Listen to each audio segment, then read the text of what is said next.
All right. Then I just need to make sure YouTube is talking to us. See my horrifying thumbnail in action. Perfect, perfect, perfect. Okay, well then we can just get into this. You all good? I'm always good. All right. How's it going, everybody? And welcome to Shin Megami Tensei Network Link 222. I'm your host, Spencer Presley, and joining me from this post E3 pandemic roundup that probably shouldn't lead to me being this tired, but I most definitely am, is Filthy, otherwise known as Filthy Blasphemer. How are you? Hey, what's up? I am doing a-okay. What's up? So, Filthy, people out there may know you from primarily doing like live streams and stuff, but in case anyone out there is listening, has never heard of you or seen your Twitch channel and stuff like that, what's the kind of quick summary for who you are and how you got into the franchise? The quick summary of who I am. Okay, and I have 100 words, right? Mm-mm. Okay. We're new Twitter rules. You get 240. 240. Okay. So I don't know. I am some streamer. I stream a lot of Megaten games on Twitch mostly. Mostly Megaten, also some Mousetrap, also some Trauma Center. I also speedrun a bunch of Megaten games. Sometimes pretty fast, sometimes pretty slow. What got me to the franchise, huh? Well, I guess like long time ago, like in 2000 like 10, I was looking for a bunch of like game. I was looking to get back into JRPGs because I played JRPGs a lot as like a adolescent, and I kind of went like a few years without playing them because I don't know, I kind of fell out of games. I ended up getting into the Tales games and whatever. And then I bought Persona 1, funny enough, on PSP. Never actually played it, but I did buy it. And I remember seeing the list of like JRPGs on the PS2 you should play, and one of them was Persona 3. I played that, I emulated it. After like 10 hours of like playing it on my PC, which I was enjoying, my fucking hard drive failed. And yeah, this was like 2011 or so, and I ended up like playing the. I ended up asking my friend like, hey, and he let me borrow Nocturne. I liked that. I bought my own copy because it was like $20 on PS2. So I ended up beating Nocturne. That was the first one I beat, but the first one I played was Persona 3. So the first one I beat was Nocturne in like 2012, something like that. And then basically from there till now, like it's my main franchise by far. Interesting. And So, yeah. in terms of Yeah. like play, like in terms of where you normally play with, obviously now, I remember I think it was the podcast you did with LaRue and Claire where you were kind of talking about how you try and play things on authentic hardware as much as possible, and I'm definitely kind of there with you. Do you have like a preference though, like when things are maybe multi-platform, like where you prefer to play the most? I mean, if it's multi-platform and it's on PC, I'm going PC. If it's like PS4 and Switch, I'm going PS4. Hmm. If it's like PS4 and Xbox, I kind of just flip a coin.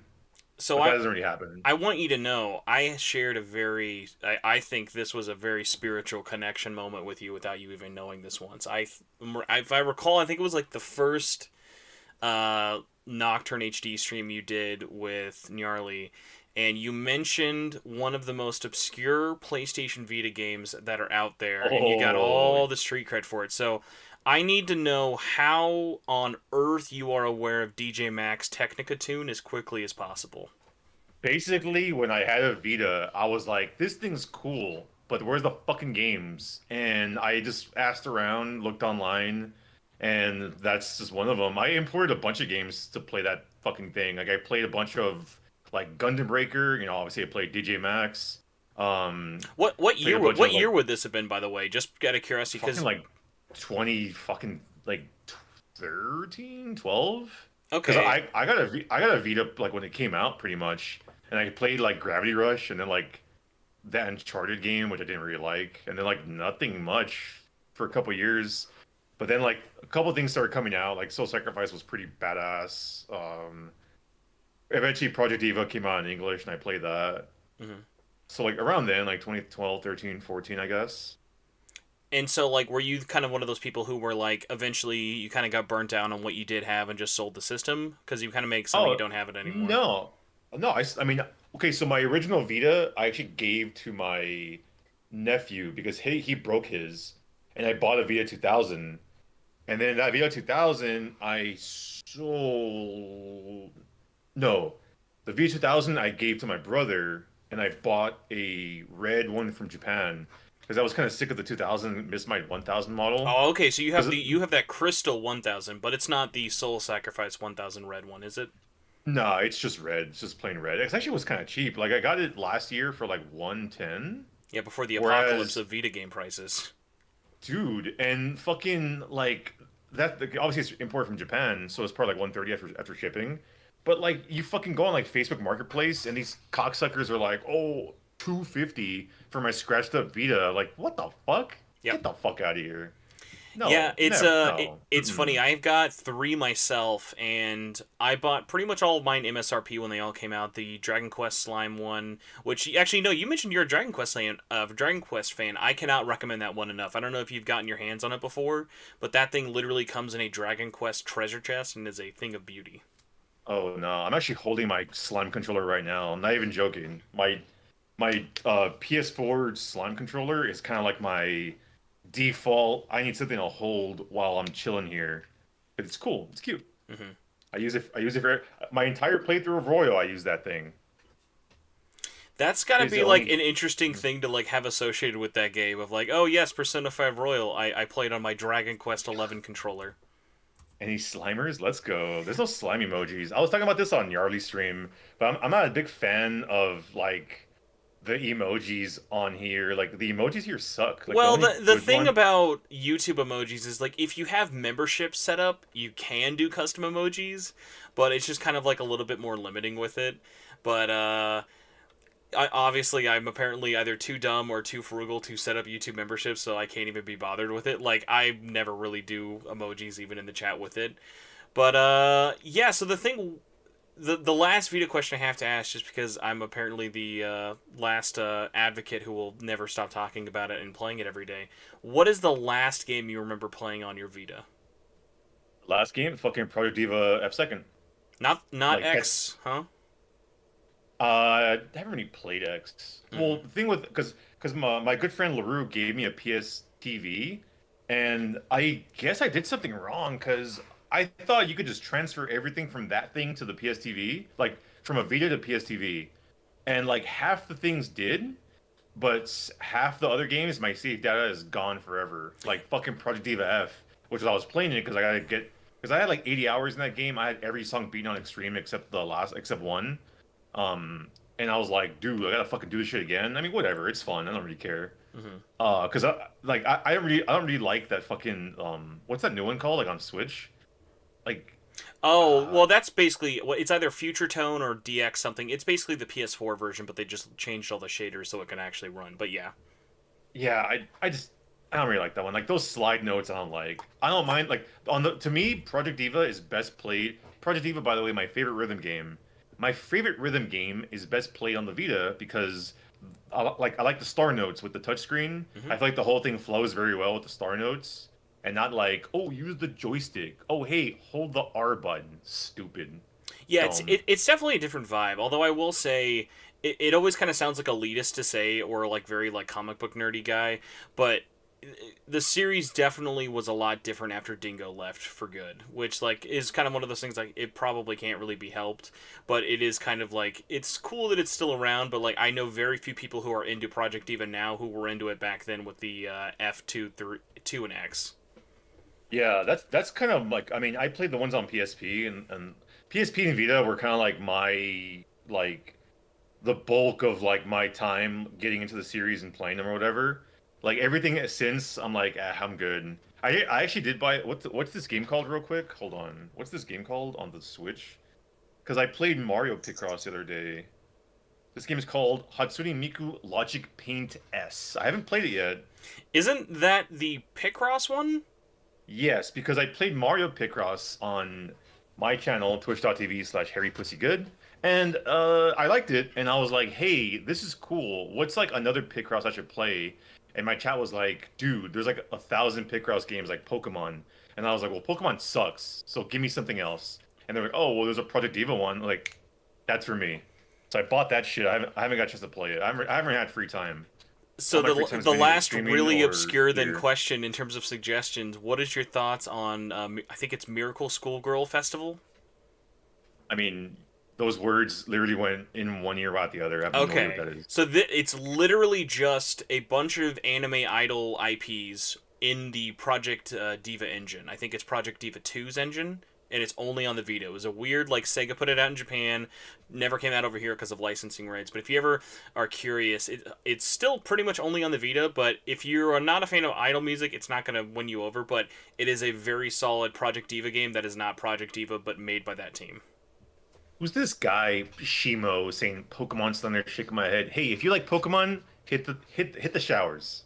Hit the showers. This is 2 hours of anti-Pokemon. Pokemon's a good segue though, because Pokemon's going to be hitting the JRPG rings this November, man. Let me tell you, if you've ever wanted a slaughtering in terms of JRPG discussion, I cannot wait for people to be saying, I don't know, SMT 5, that Pokemon Diamond and Pearl remake is definitely going to get your number. Yeah, I don't know. I don't know. I don't want to get too on whatever. I actually don't joke. I think Pokemon is pretty shitty. I used to beat those games a lot, but like there was like 4 games in a row where I'm like, this is the same fucking thing again. And like it I keeps wouldn't getting. say like that's like that hot of a take. I feel like there are as many Pokemon defenders as there are haters in the world. Like it's pretty 50-50. Yeah, I think the only person I know that still likes Pokemon is my good friend Shimo. But he's he doesn't know any better. Yeah. Now this will be Shimo's saving grace. Does Shimo have any good thoughts regarding Digimon? I actually don't know. I never. I don't know. I'm a big Digimon guy. Yeah, I mention it like every marathon I'm on.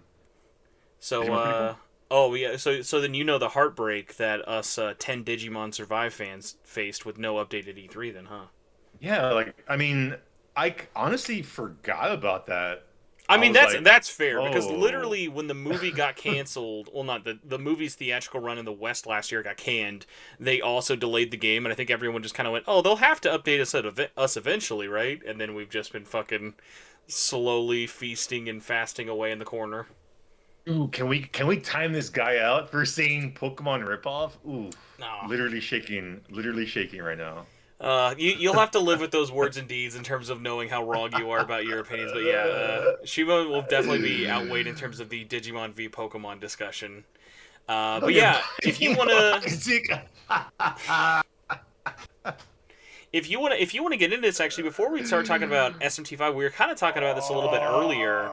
I'm shit. very Uh-huh. surprised you were mentioning like the things that kind of stood out to you. Not as much like Redfall and stuff, but like you were mentioning you were interested in Forza. So like what were kind of your things that people, even people who might know you, wouldn't know that you came away excited about from E3 this year? Because I feel like it's very easy, especially on the internet, to walk away from E3 and be like, "Yo, dude, that was trash. Nintendo saved it," and then act like nothing good happened. I don't know. To me, that entire like Microsoft one, I was into it. Like that Forza looked fucking sexy, and then like they fucking were like, oh yeah, by the way, it's in Mexico, and I'm Mexican, so let's go.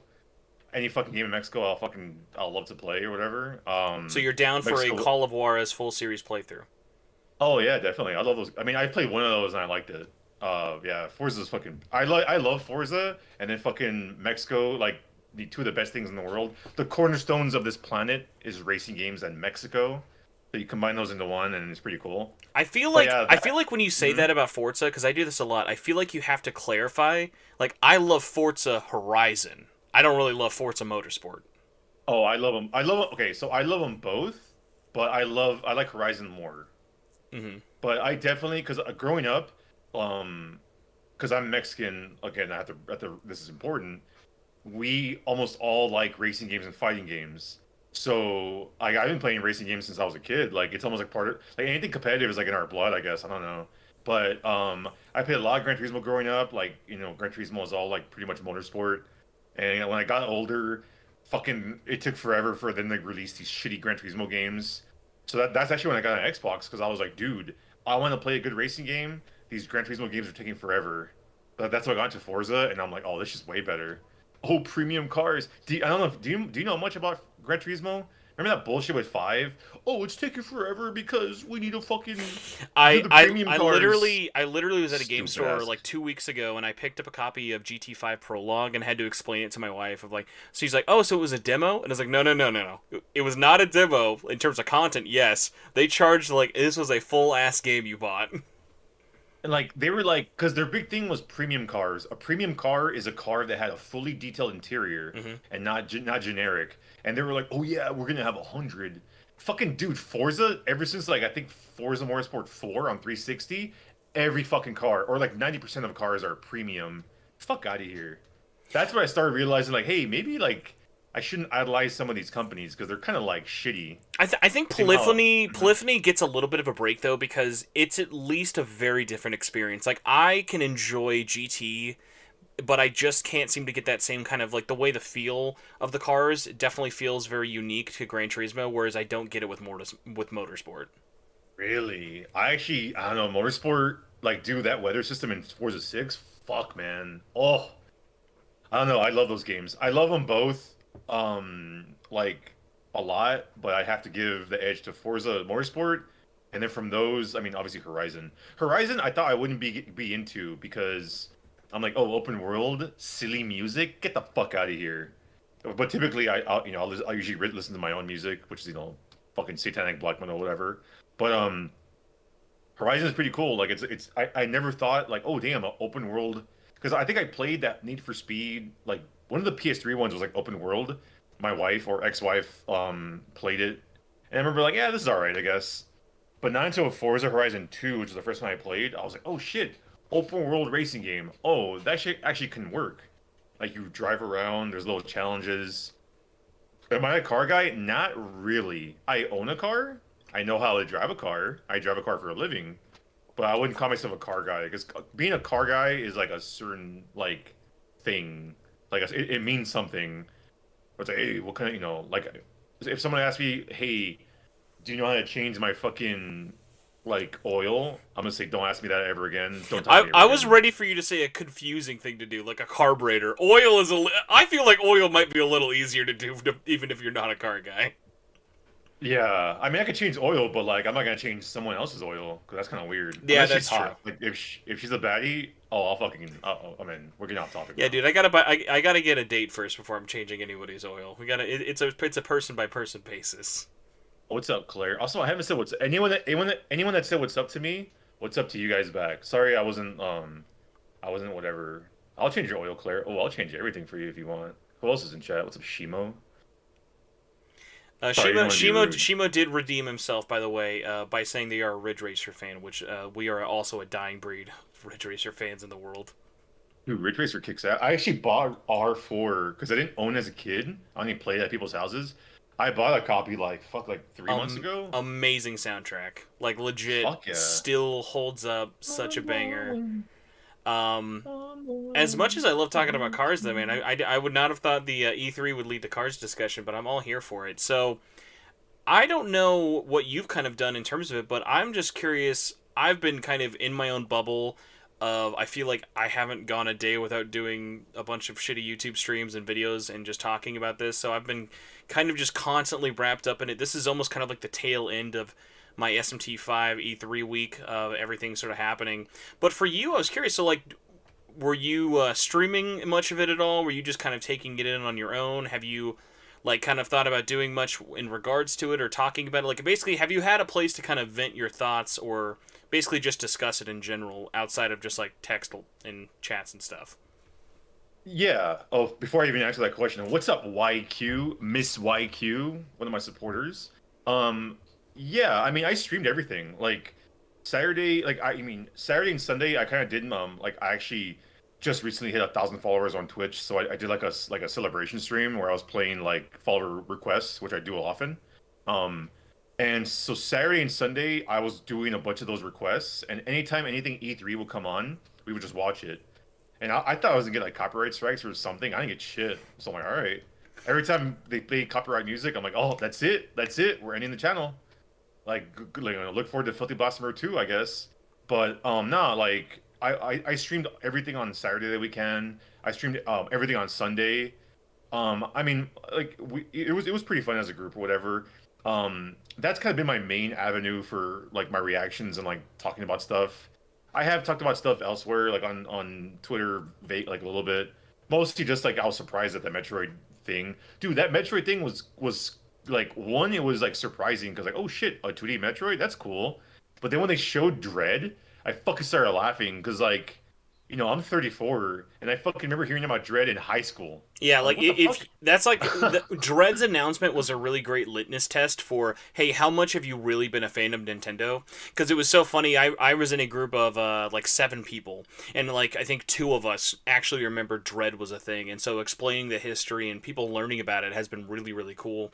And also shout out to Nintendo for leaning into it, like not only just calling it Dread, like bringing out the original director who's now producing it, and like they had like a 7-minute video of him sitting down talking about it, like, hey, we canceled this game like 3 times and we're finally like making it happen. It's like it's got such a great history to it. And also like even before it was called Dread, I immediately popped off just with like a mixture of excitement and just genuinely happiness when I just saw the words Metroid 5. Like that was just such a surreal thing to see in 2021. Yeah, definitely. Definitely. That, I mean, to me, the most surprising moment was seeing the SMT 5, or actually, I shouldn't get into that yet, because that's like a whole ball game. But, okay, so besides that, yeah, seeing Metroid, and then the second they showed the 2D gameplay, I was like, oh shit. Like that was like the big moment, like, oh, what the fuck? That's surprising. And also Atomic Heart, but that's a whole other thing. Weird one of just like I don't know if this would kind of be in your ball field or not. Are you an Advanced Wars fan at all? Because that was another one that I Bro, could not believe was coming back. dude, I'm a slut for Advance Wars. I actually got into those games first before Fire Emblem. Like I got into Fire Emblem through that. That And that that was that was my entire rhetoric when I saw Advance Wars was back. I was like, we did it, everybody. We finally we finally won out, and we're taking a Fire Emblem break and bringing back the OG. Fucking Advance Wars is getting its comeback with not a remake of one and two. Like what a fucking double pack that thing is. so like, okay, so I'm a little conflicted. Like my main takeaways from like the Nintendo thing were Metroid and Shin Megami Tensei. Because like initially when I heard the music and I saw like I forgot the girl's name, and like they showed Andy and they showed them, I was like, oh fuck yeah, a new Advance Wars. And then I saw the art style and I'm like, oh cool, cool. But I kind of don't care about, I mean, like remasters and remakes, like I kind of don't like they're fine, I guess. But like I initially went from like, oh shit, Advance Wars to like, okay, it's Advance Wars. Like, I mean, I'm sure it's gonna be great and people are gonna enjoy it. I'm probably gonna get both of those. Like, I might sell my GameCube Monkey Balls because we're kind of worth a little money, and buy the Monkey Ball. What's it called? Big Dick. What's it called? Monkey Ball Banana Ball. I have no idea what it's I think it's called. a The new Banana Monkey Mania. Ball. Yeah, Banana Monkey Ball Banana Mania, whatever. Too many B's in that. Like I'm still gonna get those, but like I kind of wish it was just a new game. That's a topic. That's a whole thing I could get into. Yeah, same with that Mario Party. I know Kilo Mo just mentioned it. Gab was like, "Hey, you gonna get that Mario Party so we can play?" And I was like, "Well, first of all, no, because fuck Mario Party. But it's online. That's actually not a bad idea. So I don't know. We'll see about that." That was like the best part about when they were on DS or 3DS when they played of like I wish the Switch had that share play feature, but I totally get why it doesn't because so many more people are in the camp of like you who will be able to have friends just kind of whittle them down and be like, come on man, just buy it so we can play online. And be like, okay, fucking fine. Where it was so nice of just like, hey, you're over at someone's house and just like, hey, let's just do share play. I'll host it from my system and everyone can play and doesn't need a copy. Dude, this guy Shimo, but there's two B's, bro. That's too many. Super Monkey Ball Banana Mania. Okay, Two B's? shout Come out on. to this. So, mild breaking news if you are as of a day ago, but I kept wondering of like who is developing though that Advance Wars compilation, and Yeah. shout out to Molten Sky Iron because I'd been trying to look this up. WayForward makes it, which makes the art style make a lot more Oh, sense. did you not know till right now. No, I didn't know just because, like I mentioned, it had just been like such a Oh. blast of like trying to find it. Like they didn't talk about it on Oh the yeah, yeah. Treehouse, and weirdly enough, like their Twitter, they made one tweet about it. Like they're still talking about Shantae more than they are this new thing. But obviously, it's a Nintendo thing. They probably can't say as much for it. But like that's a cool thing, especially because like again, guys, this fucking poor team had to make a goddamn Bakugan game last year. Like let's give them something good. Bakugan. So yeah, I mean, without that, I can't think of any other like kind of big ones that haven't really been talked to death into the ground. I will say it was nice getting to see more Age of Calamity as that game has sold like I think that's literally the best-selling Warriors game Koei Tecmo has ever made at like 3+ million. But it's so funny seeing Nintendo like when Nintendo fans see that they just take it as like a big fu because like A, they don't like Dynasty Warrior gameplay, or B, they just want more Breath of the Wild 2. And it was just so funny because like that was like one of my favorite games last year. So seeing a DLC trailer be like one of the last three things for Nintendo was so vindicating for me. I'm just like, oh fuck yes, because that game was so good. Yeah, I don't know. But like I I said, those are ones that like they are so not for everybody. But like, it's that rare thing though. Of, like when you do like find someone who's into playing those, especially like co-op, that is just like one of those magical moments of like you will lose an entire day playing that co-op with someone. I really was into those Dragon Quest hero games, and I was into the Gundam ones, but like nothing else has hit that shit for me as much as those. Shout out to Dynasty Warrior Gundam Reborn for Fuck existing, yeah, but I imported fuck that shit. Bandai Namco for making it PS3 only in the West and physical only in Australia. That was a very not cool Yeah, move. I actually imported that motherfucker and I sold it because I imported it for $40 and I sold it for like 90 like 2 years later. Like not on purpose. Like I just kind of was like done with the game and was like, It's I'll pretty sell rare it. because I'm pretty sure it got delisted a couple years ago in Japan. And the nice thing about it too is like it runs really well. I have it on Vita. I had imported the Vita version just because I was like, I love all things Omega Force and like PlayStation Vita, but also I'm a huge Gundam fan. And that was one of those funny ones of like I had never really checked it out before, and it was one of those weird cases of like kind of like Catherine Full Body of like a port that is amazing and had all the reason to come out in America, but just never did because the company was lazy. So it was just really funny of like it's this amazing port that people would have totally eaten up if it came out in the West, but no one ever got to check out. Yeah, what's up, Cosmo, Danganronpa enthusiast? Hey, what's that Danganronpa thing about? Like, I actually haven't really like looked at it. Like, it's like all the games and like a chess, like Well, a board. so Is it that board game from like V3? What is that? I it's really a don't know. weird thing. So for starters, it's not all of them because they gave a big middle finger to Ultra Despair Girls. But also, to be fair, like the thing about Ultra Despair Girls is like porting Danganronpa 1 through V3 is very easy, especially because like when they did those recent ports and stuff, everything is like porting a visual novel is not really that intensive as long as you really get the engine down. But Ultra Despair Girls is a third person survival horror shooter, and that actually takes a lot more like effort. I'm trying to remember what engine it was in. It's probably something priority to Spike Chunsoft, but basically the collection is 1, 2, V3, and the board game you're talking about, it's pitched as a board game, but it's really weird. Like if you look into it, it's basically a baby's first RPG that is just kind of used as a anime beach episode thing of just like it's not voiced, but it's just a whole bunch of new art and new situations with all of the characters from all four games coming together. And so it's basically just fan service, the epilogue, but not really as canon. And it's just like if you're a new fan, that's super not going to do anything to you. But like there are people out there just like literally Danganronpa fans have not shut up for the last like day, and I mean, hey, go for it. You haven't had anything in like 5 years of just like, oh my god, we have new art and there's going to be something else coming for it. Like, I don't think it's a big deal, but if for whatever reason you have a Switch and you've always wanted to play Danganronpa and you don't have a Vita, PC, or PS4, here you go. There's a port for you.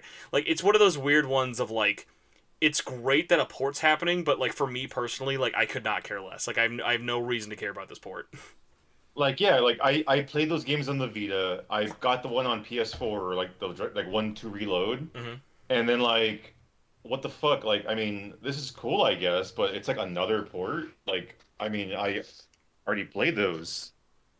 Also, this Shimo guy, bad take. Danganronpa is goated. What the fuck? Danganronpa is great. I love Danganronpa. So yeah, the Danganronpa thing, I'm happy for it. I love the series. I will say I was worried for like a split second because I'm in the I don't think this is a very popular opinion, but I'm very glad the series is dead. Not because I think it's bad or anything. I just one of those rare cases of I love its ending, and its ending would immediately be just kind of sullied if they continued on the series, which is kind of why the series creators all left. So I agree. thankfully, Totally Spike agree. Chunsoft is either creatively bankrupt enough or respectful enough to leave that series alone outside of ports. Because like, I would not trust current Spike Chunsoft to make a new Danganronpa because it would be very bad. Yeah, like I agree. Like I think those games are done, and I was like, okay. I mean, they could. Oh, I mean, I guess I don't know another one because some people were saying like, oh, they're gonna make a new one. And I was like, really? But that might just be like I don't conjecture, know like if he ever. fan I don't know if he speculation. ever told you this, but at one point, back when he used to make videos, Gnarly was going to do like sometime last year, maybe like 2 years ago. He was going to do a like, why is Danganronpa dead, or like, should Yeah. Danganronpa come back? And it was one of those videos. Like when I heard he was doing it, I was like, dude, don't do that video. That's not a series that's dead in a bad way. It's dead as in a like, oh, thank God, a IP ended well on its own terms. Like, when's the last time you heard a IP just kind of had an ending? People might hate the ending or love it, but it was just the creator's intent. They did it. It ended, and now they're doing their own thing. Like, it's so rare that that ever actually happens. Yeah, I mean, I don't know. Maybe like another game, like if they made another game like Ultra Despair Girls, like but between actually I don't even know that like you can't even No, do that. no, that's literally the. I've talked about this before. Like I've been asked, like, okay, well, if they have to make another game, what would I want? It's literally they have to do Ultra Despair Girls 2 because a they joked about it in I think V3 or Ultra Despair Girls. It would just be like It would basically just be Fast and the Furious levels of like the stakes are as high as possible, but also really nothing matters and there's no rules. So it would just kind of be like that super fun zany, doesn't really matter, but would still be just a fun game at its core. Yeah, I don't know.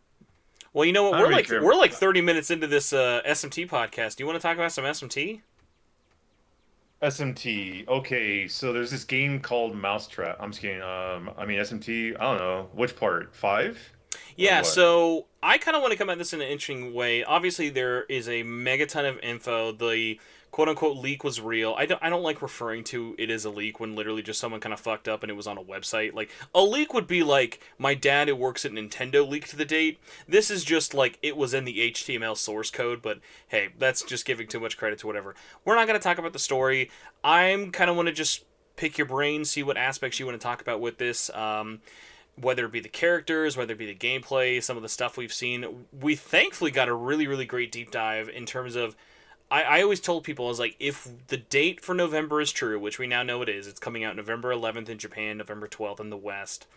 They did everything perfectly, like I said. Have a trailer that actually shows a lot of gameplay, and it had to be at Nintendo Direct. And not only has it been at Nintendo Direct, but Japan had like a almost 90-minute long live stream today with like I think almost 25 minutes of new footage. So there's a lot to really mull over here if you want. And also, thankfully, we still know very little about the grand sense of like the story and everything going on there.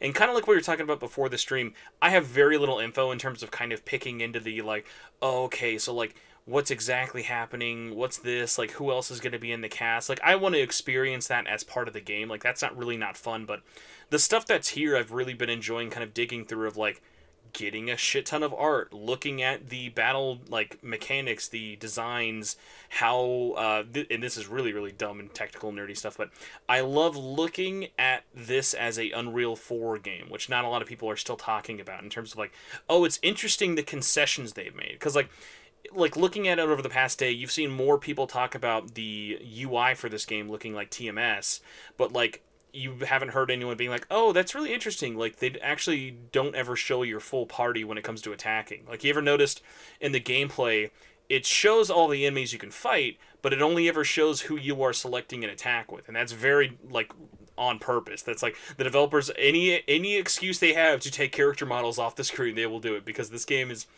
surprisingly optimized for 30 FPS so far, and all the gameplay we've seen, it runs infinitely better than I would have thought. But that's a lot of ranting. So what aspect of this do you kind of want to pick at first in terms of something that either interests you, want to talk about, don't think is getting enough discussion? I'll let you lead off. I mean, I think everything. I think every single part's getting a lot of discussion on it. I mean, I haven't really watched it like that thing this morning. I didn't really watch it. I kind of just don't really care. I'm really excited about the game, but I kind of already said like, I know some people like to just like deep dive and do all this shit. Oh I don't man, have no, they I don't showed I this? don't I don't fucking do that. I'm seeing people who Oh are yeah, making that 2-minute Zelda trailer yesterday into an hour-long breakdown. No, I don't do that shit here. oh yeah. No, like the stuff I will say like that's really nice about what's out there is nothing is spoilery so far. I'm sure it will get there because Japan is like the West gets this a lot with movies, but in Japan, in terms of their marketing, in terms of like they just overshow everything to death. Like especially as someone who talks about this shit weekly, it's very easy not only to spoil something but just to get burnt out. Like you're going to get to the point where there will be multiple trailers like every week and it's just like you're just going to have to avoid it because otherwise you're going to get to a point where you're playing the game and everything's kind of spoiled for you. Cuz like even something kind of small they just announced today. Every week they're going to be showing off a new demon or a demon in SMT 5. And that's like a cool thing in terms of marketing and showing off like a new aspect of the game. But that's also kind of spoiler. Like I would like to have most of the demons in this game be like, "Oh, that's cool. I haven't seen that before," you know? Yeah, definitely, definitely. Man, this Matt guy is fucking dumb. He needs to shut the hell up. God. Oh, it's surprising. Idiot. Let the guy be surprised. I'm surprised it runs well too. What? Like, come on. I think Just because of thing. people give Atlas a lot of credit, not in like in a bad way, just a sense of like, well, Unreal Engine 4 runs on Switch, so what's the problem? It's like this is not like guys, Yeah. we got to remember like this team is not known for working on A, not their own engines, and B, current-ish hardware. If anything, it's more difficult because they're not on current hardware. Yeah, I thought it looked fine. I thought the graphics looked fine. I haven't really seen how it runs or anything besides like the little the shit that's just the part in the direct. I hate calling it like the direct part because Well, yeah, that's why you just call it the treehouse thing. yeah, I mean I didn't watch the treehouse thing. Like I've only watched the initial thing we got in the English direct, and I watched like the Japanese direct version. That's all I've watched. Yeah, the JP So trailer, if people are out I there are thought not it ran aware, is fine. different than the American one and is definitely a better trailer. I'm curious what you think of this. I thought the English trailer was fine, but like I felt like this was Baby's first SMT because it was like, why are you explaining everything to us? Like the Japanese trailer is like very moody. It sets the tone. There's not a lot of dialogue, but it's just enough to really give a thing. Whereas like this lady's literally trying to explain how JRPG battles and weaknesses work, and I'm like, dude, just show the game. Like no one like even if someone's not into SMT, her explaining how ailments work is not going to sell someone. Yeah, I kind of when I was watching it and I was like, okay, clearly they're trying to get like they're trying to really expand. They really want to make sure this game's a hit. I kind of didn't mind that whole part. Like obviously I played the game so I know. Also, yeah, everyone keeps talking about the game over screen on Twitter and here. I haven't seen it. I've kind of just going by it. I It's kind of don't really it's a good care. game over screen though. So I will say it is a it's very easily memeable, but it was one of those funny things of like when you. It was a great. I will say I don't even know if this was on purpose. That's just how they ended the Nintendo Direct, so I think that's why more people are talking about it because it was literally the last thing of gameplay we saw before this morning. yeah, we'll see. I don't know. But yeah, it looks pretty good. I'm really excited for that game. I liked like I saw that trailer like when I saw the main character's design after they fused. I thought it was pretty good. I like the design a lot. Liking all the fan art coming out of it. It's pretty good. I don't know. That it really surprised me. I thought it was gonna look like dumb because not really a big fan of Doi Doi's art is like hit or miss with me personally. I think that's a Like lot of people. It's definitely he's not universally loved, and that's coming from someone who likes a lot of his stuff. yeah, like I mean that Redux art is fucking terrible. I know it wasn't all him, but he did some of it. Like the fucking the four characters in the like trauma center. Like I don't know. I'm like the humans I just will look say, like at the very least, do you okay. remember like the nostalgic like 5 months we had? It was probably a little longer, but when Redux got announced and we saw the Doi art, where we thought, "Oh, dude, this is the worst part of that game." If only we knew. If only we knew the art was barely the worst part about that Oh, game. so are you also into Redux like me? Because I Oh, fucking hate 100, Redux. 100%. Like, one of my favorite Good. memories will always be when Redux came out in English, I think it was like I had LaRue on and we just shit on it for like 2 hours, which was extra funny because a lot of people at the time were just like starved for anything SMT. So like we were very much the contrarians of it, and it was very fun of just like both of us being like, yes, it's a fine game, but like if you are even remotely comparing this to the original, it just like does everything wrong. Dude, that shit was the 25th anniversary celebration. And That's what we got. that was a bad way to God. celebrate. That was a very very bad way to celebrate.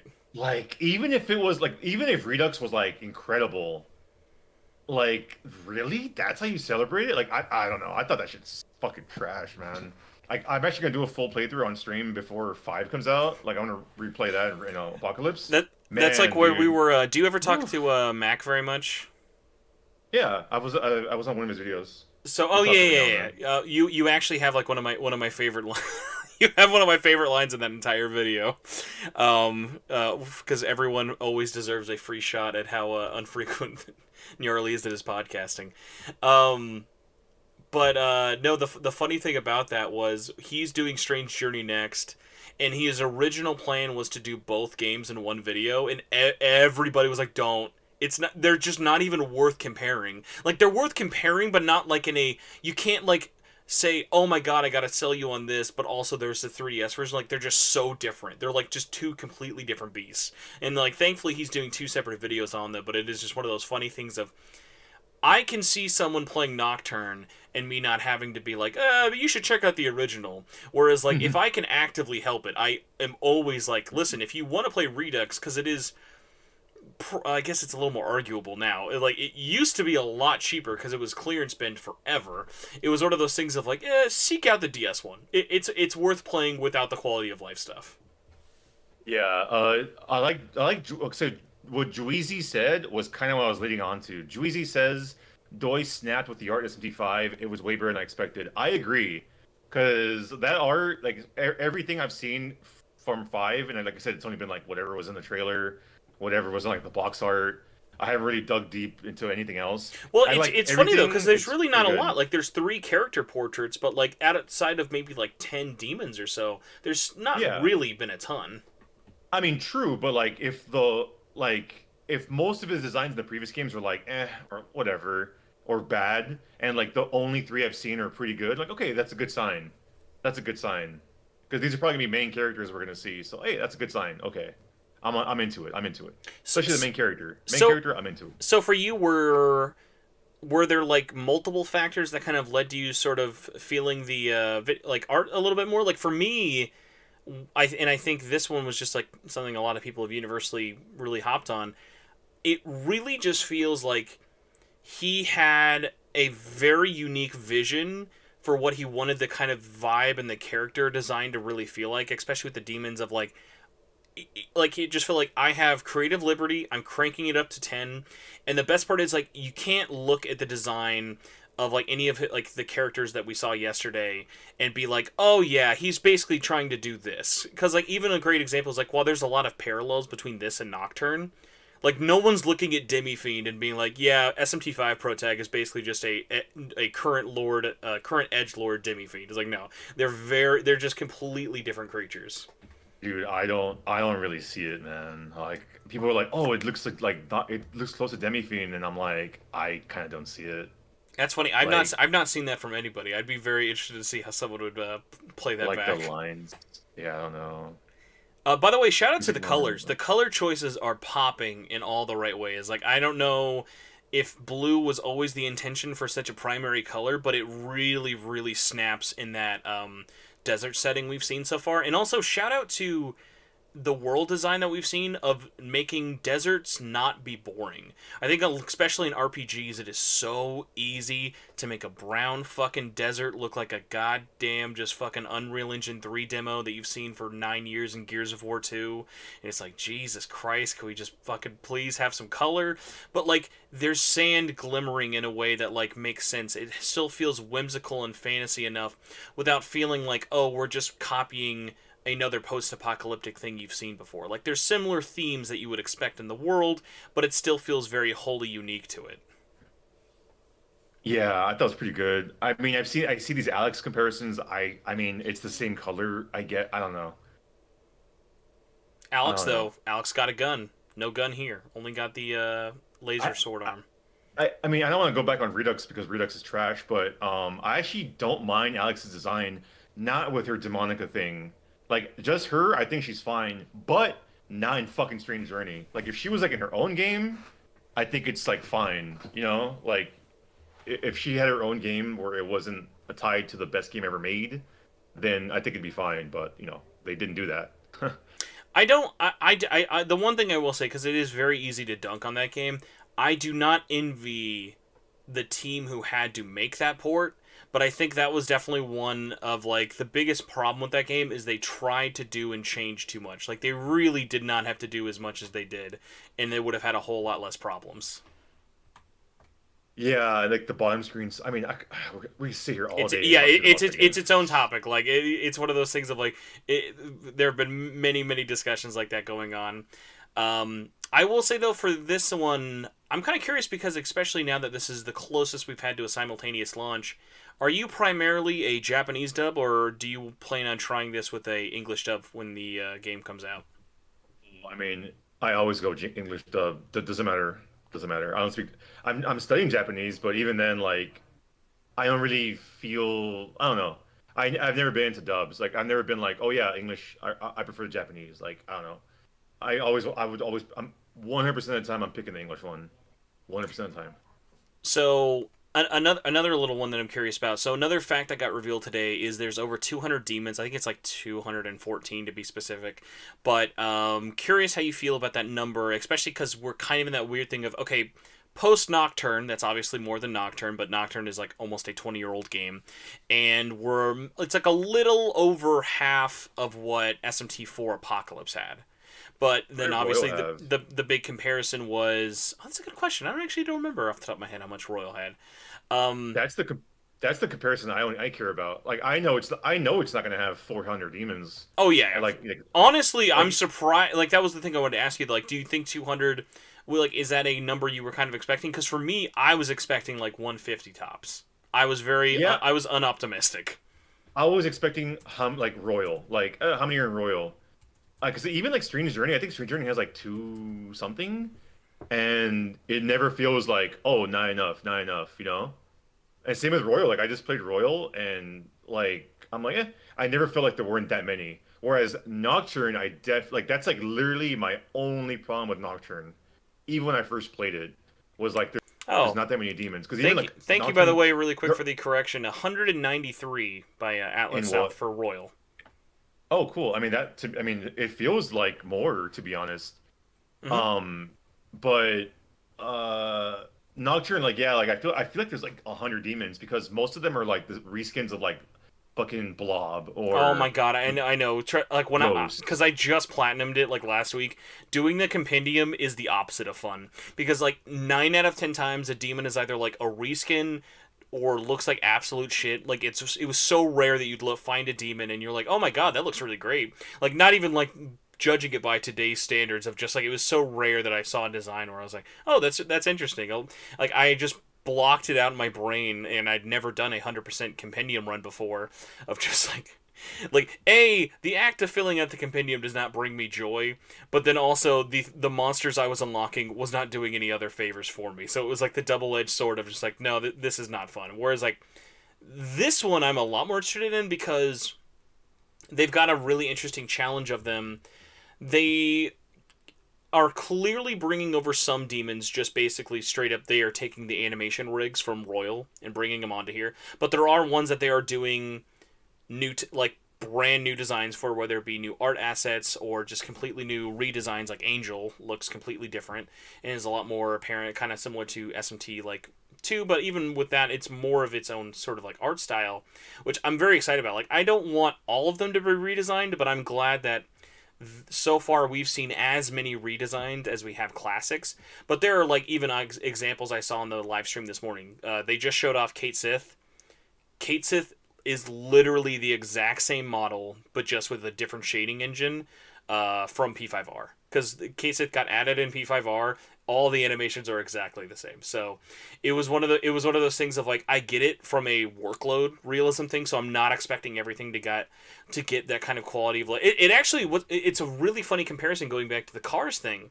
It's kind of like the new Unreal Engine 4 demons are like the premium cars in Gran Turismo. And then the demons that were getting copy pasted from P5, they stand out because they look a little PS3, you know? Like, it's not going to take away from the game, but they definitely stick out a lot more. Like, when you look at something like Mermaid. Like, Mermaid is very clearly, hey, this was a demon that we had to make for this game, and it stands out a lot better. Yeah, definitely. Yeah, I don't know. I thought it looked pretty good. Didn't have any issue with the demon models. I think the number's good. 200 premium demons is pretty good. But those DX2 models, that's not Atlas. Those models are made by Sega. Mm-hmm. And By I'm the not, way, and not a big fan of some Lolthon of those. brings up the attack animation. This is something really interesting I've noticed so far, and I wouldn't count this as a complaint, but I'd be curious if people might get sick of it. So far, everyone outside of the protagonist, every demon has one big attack animation. So unless it's like something that's like very unique to them, it's going to be one real, because like the camera moves way more than it ever has in the series. Like you kind of see a little bit in the trailers, you know what I'm talking about, of like the camera maybe moving in on them, showing a more dynamic shot of the attacks and stuff like that. They have like each character has about like one of those. I wonder if like, do you think people will get burnt out if it's pretty much one big attack animation for that, or do you think the way these games sort of roll, you're going to be cycling in new demons all the time, or the battle system's going to go so fast you're just going to skip past it anyway? Yeah, I mean, as long as you have the option to turn it off, I don't really care. Because it's gonna be like Final Fantasy 8 otherwise, where you see the same fucking Guardian Force thing over and over again. I'm like Hope. 99% sure. Like we haven't really done a deep dive into it, but I'm just 99% sure the Magatsuhi meter is just limit break. Yeah. Which I mean, hey, go I for mean, it. Like it's a simple ass JRPG trope, but like it's fun and rewarding. And fucking god, at least something in this series is making Magatsuhi worth something. Because let me tell you, like Nocturne says it a lot, but you really do not need to know what that fucking thing is.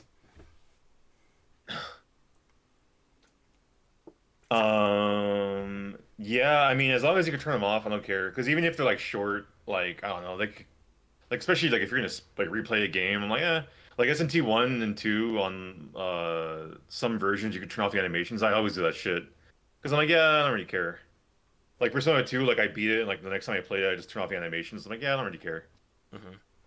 It's like It gets kind of sick seeing it. as Hmm. like a mech fan, did you ever play any of the?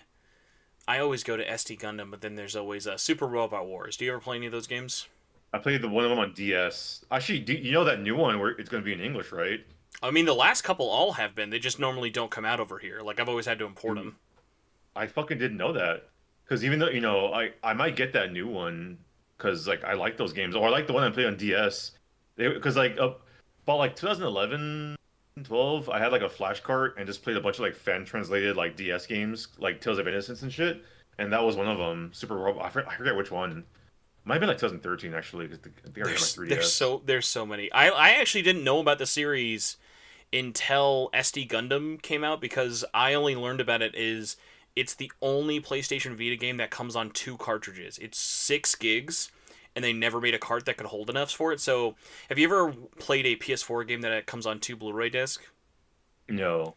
So it basically works as you put in one memory card and it installs 4 gigs to your system, and then And you then you, put the second mm, card in, and then that installs the other two off the card, and then you just kind of have like this one supersized Vita bubble. It's very extra but very funny. But then it led me to finding Super Robot Wars V and X, and I might have another one, but yeah, like those games just keep getting better and better, and the attack animations thing brings it up to me of like those are so extra. Like I would get why people would skip them, but they're just so fun and so detailed to look at every time. But like that's definitely a very different kind of beast, especially because like 2D hand animations compared to like 3D models for an RPG. But I mean, both are very different kind of RPGs for it. But it is one of those funny things of like every time I think I'm gonna get sick of the animations, I still just always let them play out because I'm like, oh, they're fun to look at.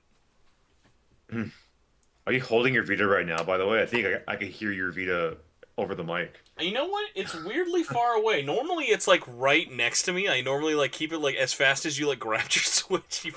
When you were like, "Oh, let me check my Switch," I was like, "Oh, maybe he'll have to." Nope, it was immediately like right on the mic. No, my Vita is unfortunately at least a room away, which I'm a little uncomfortable with. But yeah, I trust it. I think it'll be safe. Dude, within arm's reach, I could. There's like 50 consoles around me. Or I mean, not 50, but like without. I'm like, what? Like, are you just like surrounded in the technodrome of like consoles? Without exaggeration, let me see. There's 1, 2, 3, 4, 5, 6, 7, 8, 9, 10, 11, 12, 13, 14, 15, and then all the handhelds. So there's like 20 things around me. Within arm's reach, I could touch any of these things. This right here. So kind of going through though, I'm pretty much almost done with like the SMT talk because it's really funny. Like we said, there's so much out there, but it's also like how much do you really want to get into without becoming that over analyzing nerd? For you, do you have a plan kind of going forward of like, are you just going to go media blackout now, check out stuff when it eventually comes? Like, have you really thought about what you want to do? Because it seems like it's still far away, but like we're less than 5 months away. Like it's going to be out sooner than later. Dude, yeah. I mean, I'm trying, like, I mean, it's hard for me to go media blackout. I'm gonna try because, I stream on Twitch. People come in chat all the time, want to talk about the game. I'm on Twitter mostly actively. Like it's kind of be hard, kind of hard, but that's my plan. Also, yeah, it's out in only like 5 months. Like 5 months from now, we probably would have already beaten it. I And mean, there's a yeah, lot I want to do by then. yeah. So There's a lot. There's I'm a like lot of shit either I'm on the counting the backlog days. too, and Mhm. new things that are still coming out that are going to keep people busy. Like I'm trying to do like I want to replay Apocalypse, replay Redux. I want to speedrun Nocturne, which is gonna take me about a month to learn and do a few runs. Right now, I'm trying to finish up speedruns of SMT 2 and If. After that, I'll do Nocturne, and then like I'm actually gonna play Persona 3: The Answer, which I've never actually played. I always like my dumbass listened to other people that were like, "Oh, it sucks, don't play it." So I'm like, okay, all right. But then like recently, like I beat Royal, and I was like, you know what? I should go back and beat Snow Queen. I should beat Snow Queen and the Answer so I could have like all Persona mainline complete. Like if I can put up with this, I gotta put up with the other shit too. Yeah, because people are like, oh, Answer is bad, and I'm like, I'm a big advocate of I want to play. Like I'm not gonna give an opinion until I do it. Until I play it, I beat it. Like I feel I don't trust someone's opinion if they haven't played the game. So that's the same with me. Like, you know what? I need to play it. That's like I've beaten like 90% of all Megaten. So that last 10% is gonna take a while though. Also, homeboy, you asked how long is the average Nocturne speedrun? My last practice was about like 11 hours, but that was like a practice. I feel like I probably get down to 9. The world record in normal Musubi is like 7:13, 7 hours 13 minutes. I want to at least get sub 8 and then I'll be happy. Sub 8 hours. But like the big category is hard true demon ending, and world record for that is like 11 hours, 11 something. But I don't care about that. I don't care about like that stupid meme in Megaten speedruns of like hardest difficulty, fucking like longest ending. I don't like those. I'm like, I like doing the fastest one. I Like kind SMT of one, SMT one. Like I don't do glitchless. I do law. I mean, I don't do glitched. I do glitchless because like it's like it. I feel it's cool to beat the game without glitches and beat it like fast. There's no point to do like, oh, let's fucking do the hardest, longest ending. Like I think that's dumb. I'm sad I couldn't actually because actually I am a really really big fan of speedruns myself. I wish we could kind of pick your brain a little bit more in a not post E3 week. I'll have to like try and bring you back to like talk about just speedruns because I think it's such an interesting community, especially in the form of like RPGs because RPGs I think have some of the most passionate speedrunners out there, but it's just not the biggest community because it's not like as AGDQ friendly. You know what I mean? In terms of like it's not a Dude. pick up and watch stream for most people.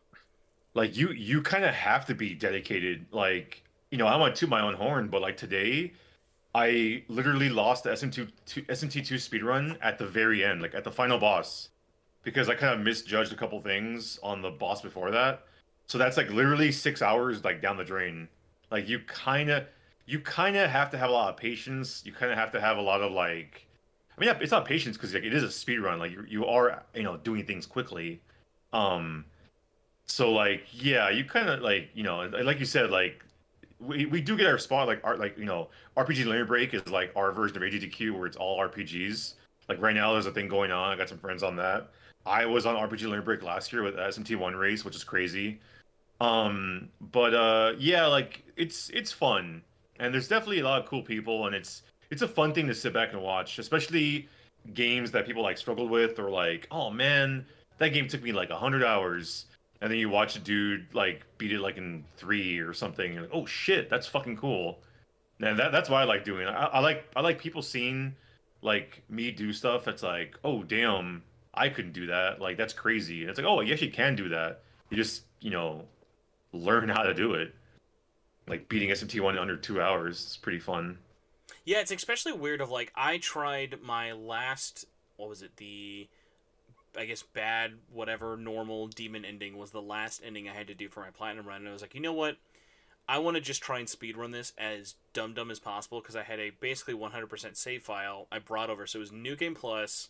I cranked it all the way down to Merciful because I was like, I just got to get this last ending, and it was really fun of like explaining because my wife was just watching me play and she's watched me like pretty much play the entirety of Nocturne HD, and over the course of like a night, I think I beat it in I think it was like 10 hours from beginning to end of just skipping everything, and like pretty much I didn't have to do almost like any random battles at all, and like I did them all and stuff, but for the most part it was just like so easy to wipe stuff and run around, and because then you get to that point of when you're putting something on easy, the challenge is kind of self-inflicted there of like, okay, I need to remember how to do these puzzles. I need to remember the like optimal strategy of like getting through something like the prison, for example, or going through like Kagetsuchi and stuff. So that's where like the kind of fun came for me of like, yeah, the combat's not going to challenge me, but like I'm just trying to beat this as efficiently as possible. Even though I'm sure New Game Plus, Merciful would be like a super boring speed run. It was just kind of fun for like myself. I'm not streaming it, just kind of like a personal challenge, you know. Yeah, I think world record for Merciful is because it's not New Game Plus. I think it's like 420. Mm-hmm. And the dude uses high pixie Quans for the entire game, and every fight's the exact same. Raccoonda, Raccoonda, Tornado, Tornado, Raccoonda, Raccoonda, Tornado. It's pretty boring. I probably made it more boring. I was literally what was it been? It would have been Shiva, Metatron, and Beelzebub, and it was just punch, punch, punch, goodbye, goodbye, goodbye. Yeah, because they're not gonna hit you, especially like if you had Vishnu. Yes. Like, yeah, like that's fun, I guess, but that's like too like you just hold a button, I guess, to win. You got to remember, at that point, I was already over 100 hours in this game, and I just wanted that fucking trophy JPEG to pop so I could stop playing it. It was like I had to give myself some sort of fun out of this, because just doing the ending, because like I don't know why in my brain or why in my playthroughs I set it up, I had to leave the least exciting ending for last. Which one, Demon? Yeah, normal demon ending was like the least exciting ending of all of them.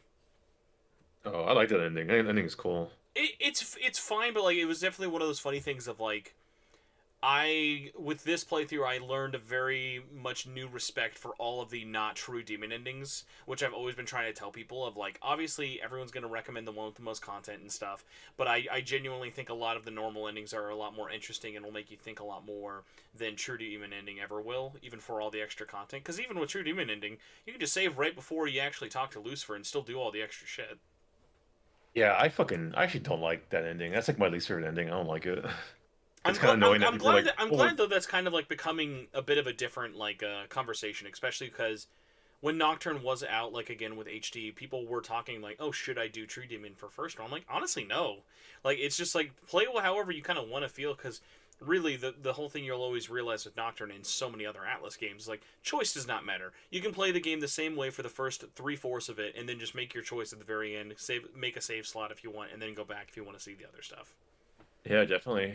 I did that when I played because I made a mission to play every version of SMT1. And I did, including I got my Sega Genesis and I got a fucking copy of the Mega CD. My favorite version of it, by the way. God, Mega CD is the best arranged OST for SMT1. that shit. I mean, the music is probably the only positive I could probably say about it. It's But got sick cover art. That's a great cover art for it. Yeah, but the game, But anyway, like I did that. Like I think it took me like 11 hours. I pretty much because I know like how to get the right alignment because I play the game like I think I've actually beaten SMT one like 90 times right now or maybe more. Um, but like I mean you make a save like at Disneyland and then like there you go. From there you could do all three. It's pretty easy. They're kind of all like that. I think the only exception is because some of the reasons in Nocturne, you have to like say yeah, I think at the first time or the second time you go to Ikebukuro when you see Hikawa on the stairs. I think right around there is where like the things start branching off. I could be wrong. I'm only going off of when I speedrun Musubi, where it's like, oh, you gotta say yes this part because you'll break it. So you were saying you only have a couple of games left that you haven't played. What would you say is like the first big one on your pile of shame that you like really want to get to next? Like for me, I don't really have too many that I haven't really touched with. A lot of mine would have to be stuff like I want to put more time into because I'm kind of more split. Whereas like I've played pretty much all of them, and I don't have like a hole in my backlog with it. But I guess if I had like gun to my head, I would like to re-examine. Demi Kids. Yeah, Demi Kids I've not touched in years, especially the original Japanese versions. So like that would be one of I'd like to go through that and then see if there has any semblance of holding up for me, which I'm absolutely not sure.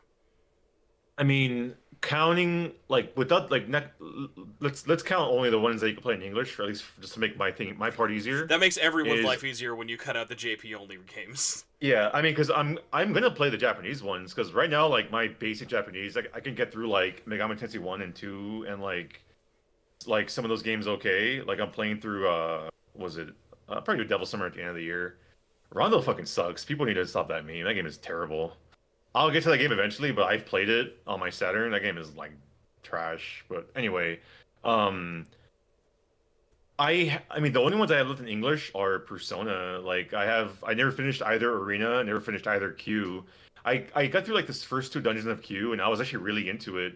I kind of just dropped it because I kind of had a lot going on like on stream and I kind of was like, "Hey, I have too many projects.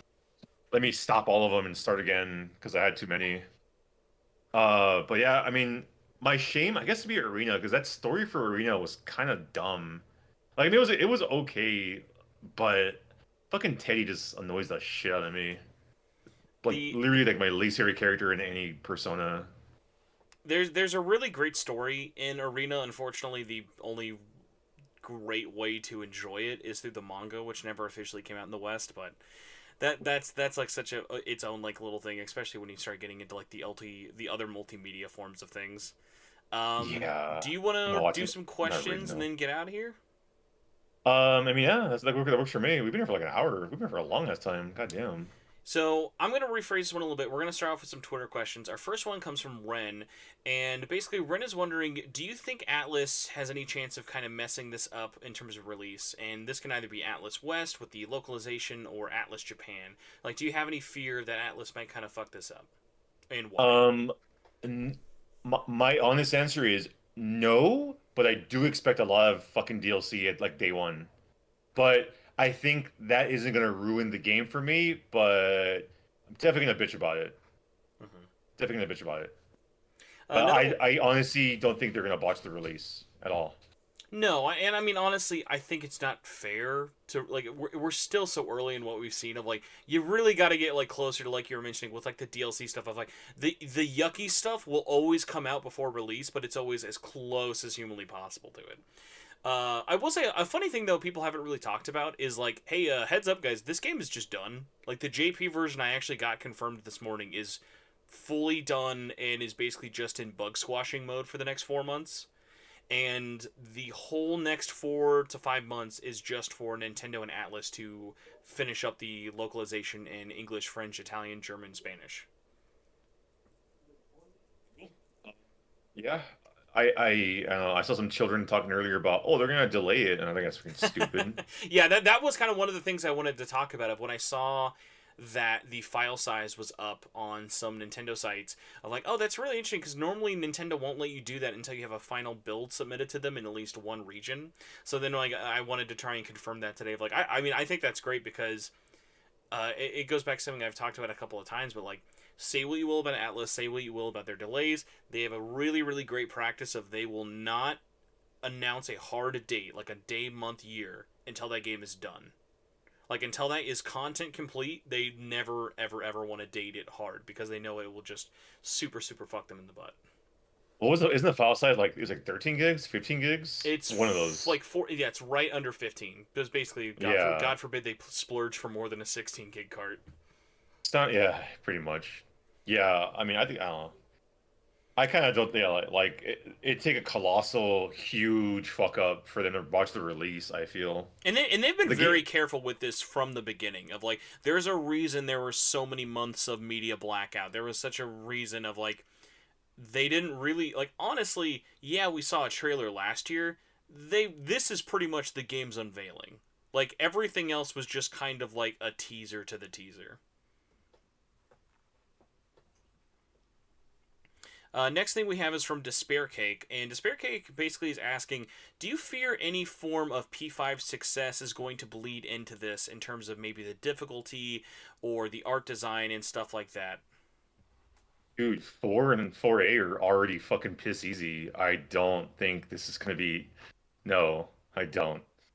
Yeah, I don't either. I've always been in the thing of, I always think difficulty is such a weird conversation for these games of like, me personally and a lot of the people I talk to about the series, we don't sit around talking about the difficulty like, oh, it was too easy or it was too hard and that took away from it for us. Obviously, that conversation is definitely able and happens all the time. But this team, especially, I think, if they wanted to just copy paste P5 for P5 money, they could have easily done that, and everything we've seen does not give off that vibe. Like they're very much trying to be their own thing, and I'm really glad about that. Yeah, yeah. I don't think this whole like, oh man, P5 Persona, I don't really see that. Because Uh, P4 was already, I mean, P5 obviously is humongous compared to P4. But like P4 didn't really get into like affecting this MT. I don't know. I think that's a silly talk. it would be funny though. Like I wish, not like I actually wish this, but I do find it funny that there are those people who look at both series of like almost like disdain, if maybe, and that's even like the right word of like literally for me, like not even trying to be like Mr.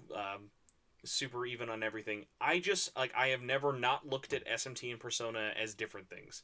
It's just I'm a Dude. fan of video games, and so why would I not Mhm. just look at them all as video games? Because even like comparing something in the same series, they're not always going to be the same. Dude, let me go on a little thing real quick. Like, so I stream a lot of like, fucking like Megaton games or whatever. And like people, I always get people coming in, like, because I guess I'm more known for like mainline stuff because like I speedrun one 1,000 times. I played like all mainline. My favorite game is Strange Journey, but I always get people coming in like my chat. They're like, "Oh, Persona, am I right?" And I'm like, "What?" Like I like all those games. Like we talking about. Like it's like I those people that treat them as different things and like, oh man, this versus this, us versus them. Is like, I mean, I don't know. Like I'm like with you on that. Like I like all the games. Like Eternal Punishment, I like more than almost all. Eternal Punishment, I like more than like all but four Megaton games. Like even like the one even the main line I like the least, which is Royal. Like I still a very good game that I enjoy. You know, it's not until you get And to the one of the spin-offs where funny I'm like, things eh. about it though is I've been meaning to try and get my old coworkers and friends, Daryl and Lauren from Final Fantasy Union. I really, really just want to get them on because there's such a great comparison to be made in these two RPG series of like, imagine how childish you look saying, yo, Persona 5 is stupid, Persona 2 is the best one, like they've ruined the series because of this. Guys, Final Fantasy fans aren't fucking sitting here defending and bashing Crystal Chronicles. No one's fucking discrediting your fandom for loving Final Fantasy 4 and not liking Final Fantasy 5. It's like, you can be in a series and not have to love every entry. It's kind of weird if you do. It's like, okay, like, I mean, hey, if you love everything, go for it, but it's one of those things of like, being a fan and being a part of a series doesn't have to just mean everything's either the same or it's different because it's bad, you know? It's like it's just such a boring boilerplate discussion. Like why would you want to simplify it all like that? Like in my chat, people be like, "Oh, Persona babies, am I right?" And I was like, "I mean, are you calling me a Persona baby?" Like like it's dumb. Like I don't know, man. I'm too old for that fucking nonsense. Hmm. Like, oh man, I don't like these games. Oh, you like this? Stupid. Whatever. Anyway, So next question. So I don't know this one next one's from Facebook by Johnny Christian. I don't know if this would be a little bit too inside lore for you if like this kind of has popped up in your head at all so far. What is your thoughts on there's been kind of a weird like translation, not really confusion, but definitely wordage choices confuse some people of in the American trailer it's like, "Oh, you are whisked away to a alternate universe." And then the Japanese one of like, "No, you are just in another Tokyo." Are you kind of in the sense of like, oh, one would be better than the other? Of I'm honestly in the sense of like, honestly, whatever it is, it's fine. It's a fucking JRPG. It's not real anyways. But it has been something I've been surprised how much people have been talking about. Should it be a parallel dimension? Should this be in the real world? Like, where do you kind of land in terms of setting mattering to you? Like, I mean, my answer goes to the same thing with like, what do you think about the skills being like this or like this? I don't know. I need to play the game. Mm-hmm. Like, I don't care. Like, I'm not trying to be rude, like to you, your question, but like, I don't give a fuck. Like, No, no, I when that's totally an answer. Yeah, when I that's exactly the when same boat I was coming from. when I play the game, I will play it, and then after that, I will have answers to that question. Because like, either way, it doesn't really make a difference to me. I don't know. I gotta play it. I respect that a lot, and I think the silent majority are in the same boat as us because I think it is so easy to just hop on Twitter or hop on a comment and just be like, "Oh, this is fucking stupid. It should be real," or like, "Oh, like where's the realism?" or like, "No, I want it to be more fantasy and high concept." Of like, until you play it, you're not gonna like you shouldn't base you shouldn't base your purchase decision or even interest level on such a small minute fact about the game, you know? Like what? Like the whole. Is it a mistranslation? Is it different? Dude, the game isn't out yet. Who cares? Maybe it was a mistake. Maybe it wasn't. Like when the final game is out and the translation is off or something, then we can have this discussion. But who? Like who cares? I don't know. Who cares? So we got a tiny last full handful of questions here from the SMTN Discord here. So the first one that I thought was really really interesting because I haven't thought about this too much until it was asked, and then I've not been able to get out of my head. By Tommy says, with Nahobino basically having the laser hand sword, if you notice the way it works in the animation, it's not like it's a laser sword where it like comes out, it's a straight solid form blade. It definitely has like some movement and stuff to it. How would you feel about it actually being able to make other shapes, and what kind of things would you want it to see? For me, when I saw this question, I think like, oh, this would be a great way to have equipment make sense. To have it be like, oh, you've obtained this glyph or something. It'd be like, hey, you don't have to just use a sword. You can have it be a fucking hammer. Basically, just like give the freedom Green Lantern comics get, like stuff like that. I think that would be really really cool. Like, what would you want to see with it, or do you think just stick with the sword for the whole time? Hold on. Before I reply to your question, dude says people like to speculate, dude. It isn't a big deal. And the answer was, what do I think about the speculation? And I said, I don't give a fuck. So I mean, if you want to speculate, go do it, I guess. Just don't do it around me. The fucking with the thing with the sword, I kind of expect something with demons to be involved, whether it be you fuse a demon into yourself or fuse a demon into your hand. I kind of would like that because we haven't seen that in a while. A Mm-hmm. lot of old games had like demons versus like or demons fusing into your sword or whatnot, like one two if soul hackers and all that. Like I kind of think that would be cool. I don't really want to see no hammer or anything like that, but if they do, then it is what it is. But I don't know, we'll see. So like my thing with it of like one of the reasons I'd really like there to be more kind of attack animation options is, man, let me tell you, just looking, because obviously this is not a series that's had a lot of like protagonist attack animations. Just seeing the same Dibby feed punch animation for 100 plus times has just been like, man, it'd be great if we had more than one attack for a 100 plus hour RPG. That'd be just really awesome. Yeah, like that's why like one of my favorite things when I first played Nocturne was like, dude, when I first played Nocturne, I was like switching skills in and like, oh, I learned this. Oh, what the fuck is Magmax's? I don't know. I want to see it. I want to see the animation because like you just want to see like these unique animations and stuff because yeah, like you get used. You only see like like a handful for most of the time otherwise. But yeah, dude, also shout outs to fucking people that use Spiral Viper and like Magma Axis and Nocturne because those are fucking badass. Another one that's kind of related to Nocturne, Vhelmo says, do you think SMT5 will or should have a FPS mode? I would love that, and I think it would actually not be that difficult to implement. Oh yeah. I mean, I if I had a choice, I'd rather play a dungeon crawler in a first person view, but I'm not gonna cry either way. But like if literally it's just a toggle to play in first person, I would totally do it. But it's not the end of the world if it's not there. It just takes place in the end of the world. So Poto Yeah. says, what do you think about popping in the performance of the game so far, if you have any opinion of it at all? So, Performance, again, I mean, it looked fine. Like you mean performance in terms of like frames drops and shit like yeah, that, yeah, right? yeah, just Popping. actual game performance and like performance, like resolution, just presentation stuff like that. I mean, to be fair, I've only watched the two videos on my phone, like when I was at work. Hmm. I didn't really notice anything. I mean, I'm sure if I watched it, I could probably nitpick and find something. Because like almost every fucking Switch game can do that. But yeah, I mean, I haven't really seen anything. I mean, people haven't really even told me. Like, there's been a couple mentions like, yeah, it doesn't perform great, but nothing like, oh yeah, it's fucking Matador slow on Nocturne Switch. It's like, ooh, you know. But I mean, come on. Like, I mean, I've played like Monster Hunter Rise. Like Monster Hunter Rise is great, looks great, definitely doesn't perform great. Katana Riku with the most optimistic comment of the night I've ever seen. Will there be a frame rate mode, like frame rate versus presentation? If I ever see that in an Atlas game, I will donate $100 to charity. You've got me on the record there right now. Atlas will never put in performance or like that stuff in their own games, like their own developed games. Like the closest we've ever gotten to it is Strikers. I would love that, but especially with this being only on the Switch, their development mantra has basically been fucking can it run? Can it run and What not crash?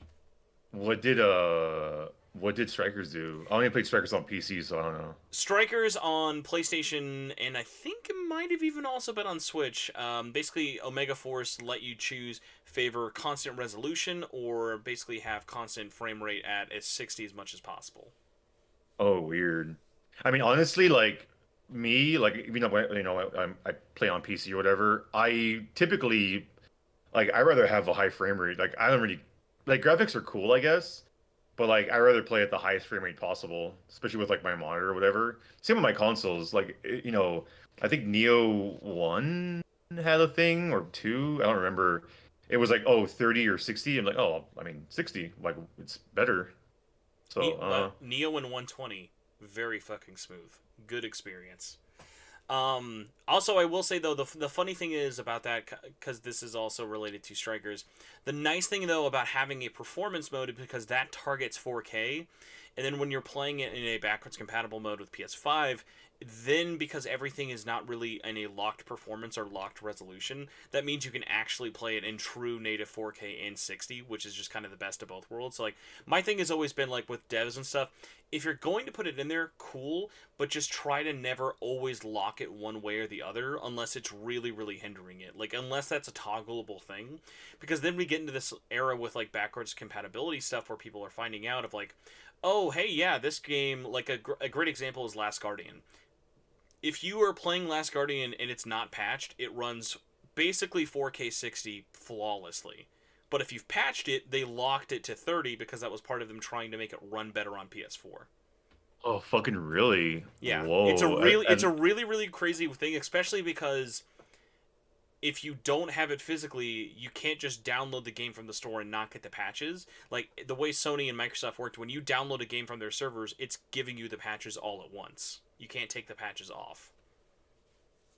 That kind of blows. At least give it the option, bro. Like, that's weird. I It, like The Last Guardian. That kind of sucks. I it, never heard about that. it's weird, but I mean, it's also one of those things of, like, thankfully that's such a weird edge case, and copies of Last Guardian are still super, super cheap, which, by the way, people play Last Guardian. That's, like, a really great game.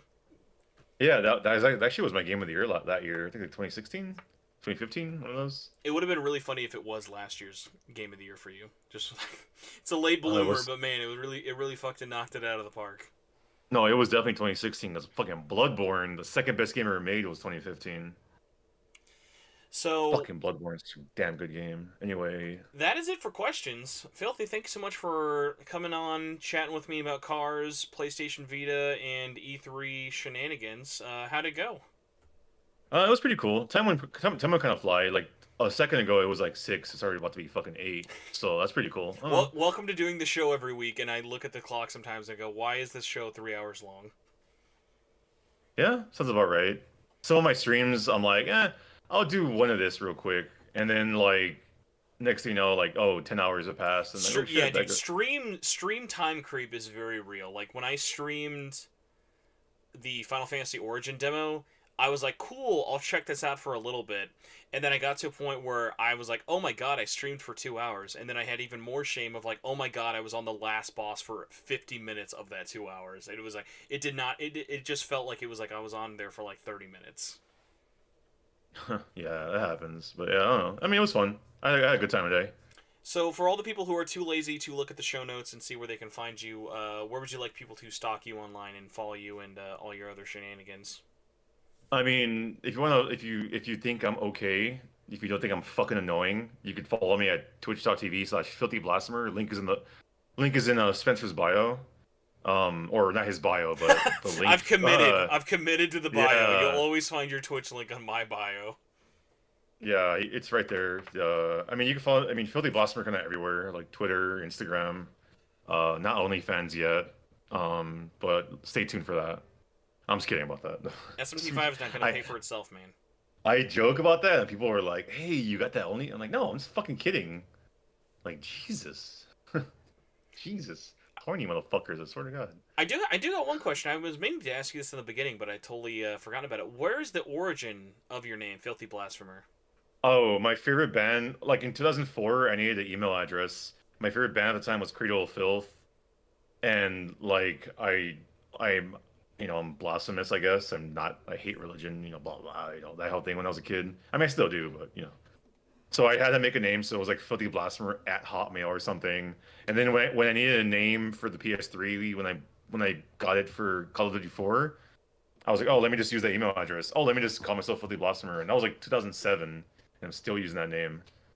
It's kind of known, like people have even said like, oh yeah, I'll see the word filthy somewhere and I'll think of you, and I'm like, oh, that's like the best thing you could have heard. Branding. It's called branding. It's working. So this is the very fun and definitely not cringe-inducing part of the show where I get to tell everyone the myriad of ways you can follow us in the podcast. So if you enjoyed listening to this for the last almost 90 minutes of your life, you can find the podcast on YouTube just by searching Shin Megami Tensei Network, or Spotify, iTunes, Google Podcasts, all that stuff. Just look up the name of the show. You can find my own personal channel where I always post the show on YouTube by also just searching Spencer Presley. All this stuff is in the description below. We've got Facebook group, Discord. Follow us on Twitter at SMT Network. My personal Twitter is at Torchwood4SP. One day I will remember to actually use it. And yeah, if you would like to support this show in any way possible that's not OnlyFans yet, you can go to patreon.com/SMTN. And you can basically choose to help support the show with $1, get early access to the show, unless it's live like this, because God knows you're not going to want to gatekeep money shows during E3, because that would just be really, really dumb, and I've seen shows do that, and I don't get it. And yeah, that is my really, really hopefully fast summary of where you can find all of our stuff. Way too long. But yeah, thank you all so much. Thank you, Filthy, for coming on and doing this, and thank you, chat. You were all super, super awesome, as you were the last couple of days through all of their garbage live streams, but I was so glad we could kind of end this E3 info dump week with a really nice meaty podcast. I feel like we talked a lot, even though like 90 minutes really did feel like it blew by. So thank you once again. This is Yeah. where we awkwardly say goodbye, and then we say all the terrible stuff that no one hears after it's edited. Cool. Peace. See you guys. Take it easy. All right, sir. You made it.